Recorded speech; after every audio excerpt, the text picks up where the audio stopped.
जोर की प्यास लगी। देखो। वो चलते चलते एक नदी किनारे पहुंची। हम्म।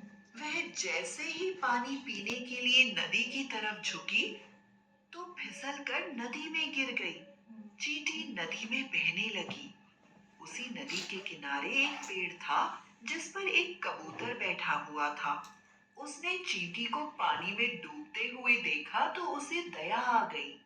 उसने झट से एक पत्ता तोड़ा और पानी में गिरा दिया।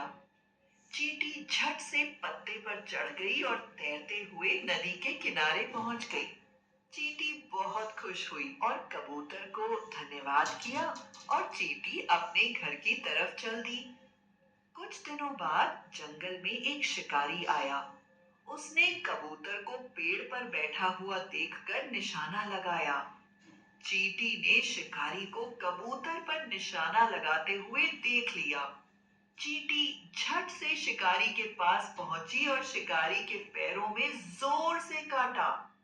शिकारी चिल्लाने लगा और उसका निशाना चूक गया। आवाज सुनते ही कबूतर आसमान की तरफ उड़ गया। कबूतर ने उड़ते उड़ते चींटी को धन्यवाद किया। शिक्षा। विपत्ति के समय जो हमारे काम आता है वही हमारा सच्चा मित्र होता है। अच्छा, दूसरा कठिन कार्य वो करती थी। बारिश आती है उनका ये कार्य बड़े ही अनुशासन से चलता था। हर सुबह वो जल्दी में रहती थी। सुबह की पहली किरणों के साथ वो अपने सर पर बड़े ही भारी गेहूं के दाने लेकर संतुलन संभालते घर जाती थी। गेहूं का हर एक दाना ध्यान से कप में रखती और दाने लाने के लिए फिर से वापस जाती। पूरा दिन बिना थके बिना आराम किए जाती तथा आती और गेहूं के दाने ध्यान से कप में रखती थी। उधर दूसरी तरफ एक आलसी टिड्डा दिन भर छाव में आराम करता और गाने गाता था। भविष्य में क्या होगा इसकी फिक्र किए बिना वह आराम से जीता था।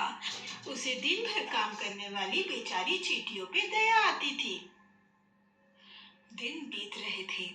तभी टिड्डा आलस भरा घास पर कूदता और आराम से स्वादिष्ट खाना खाता था। गाना गाते गाते आराम से जी रहा था।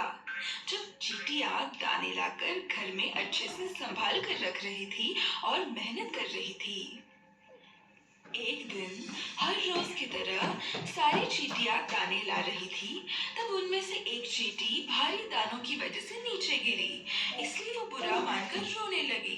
उसे मदद करने के बजाय टिड्डा उसे देखकर हंसने लगा। चींटी ने कहा, टिड्डे महाशय, ये दाना मेरे घर तक उठाकर ले जाने में आप मेरी मदद करेंगे क्या?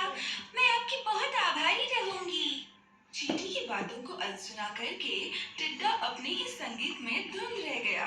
चींटी ने अकेले ही अपनी मेहनत से वो दाना उठाया और वो चली गई।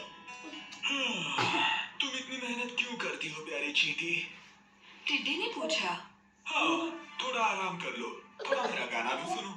गर्मी है, दिन भी बड़ा है, किस लिए बोझ उठाने में वक्त गवा रही हो? चींटी ने अनसुना करके अपनी गर्दन घुमा ली।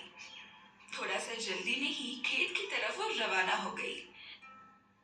तभी टिड्डा जोर से हंसा। तुम बड़ी बेवकूफ चींटी हो। टिड्डे ने फिर से उसे पुकारा। आओ आओ मेरे साथ नाचो गाओ, काम को भूलकर गर्मी का थोड़ा सा मजा लेते हैं।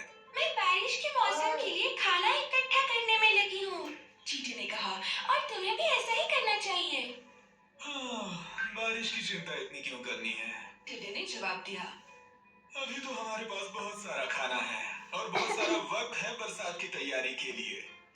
लेकिन चींटी को समझ आ गया था कि वो क्या कर रहा है, इसलिए वो अपने रास्ते निकल गई। इधर टिड्डा पूरी ऋतु में अपने ही नाच गाने में व्यस्त रह गया। सारे दिन काम करके बारिश की तैयारी करने के बजाय उसने खेलना, नाचना, गाना इन्हें महत्व दिया।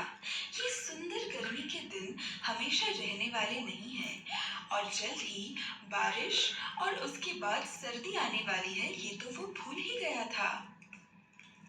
जल्द ही गर्मी का मौसम बारिश में बदल गया और बारिश के बाद सर्दी का मौसम आया। सूरज अब बहुत ही कम दिखता था। दिन छोटा था, धुंधला और रात तथा बहुत बड़ी और अंधेरी थी। हर तरफ भयानक सर्दी और बर्फ गिरनी शुरू हो गई थी। टिड्डा सर्दी से कांपने लगा, खुद को सूखे पत्तों से बचाने की कोशिश में थकने लगा, परंतु हवा जोर से आने पर उसे ठंड लगती थी। उसे बहुत भूख लगती थी और खाने के लिए कुछ मिलता नहीं था। उसे पता चला कि अगर खाने के लिए कुछ नहीं मिला तो वो जल्द ही मर जाएगा। वो कमजोर हो गया था। जल्दी उसे समझ आ गया कि चींटियां सही थी, उसे भी तैयारी करनी चाहिए थी। टिड्डे को अब नाचना गाना पसंद ही नहीं आ रहा था। सर्दी से वह भूखा था। उसे बर्फ से बचने के लिए न घर था, न खाने के लिए खाना था।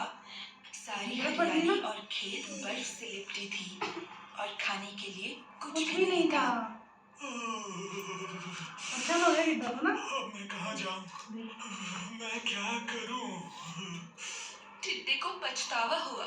इस बार की सर्दी हर बार से इतनी बुरी होगी ये टिड्डे ने सोचा ही नहीं था। खुद के खाने का इंतजाम उसने नहीं किया था और वो करने में दूसरों की मदद भी नहीं की थी। केवल इसी वजह से वो अगला दिन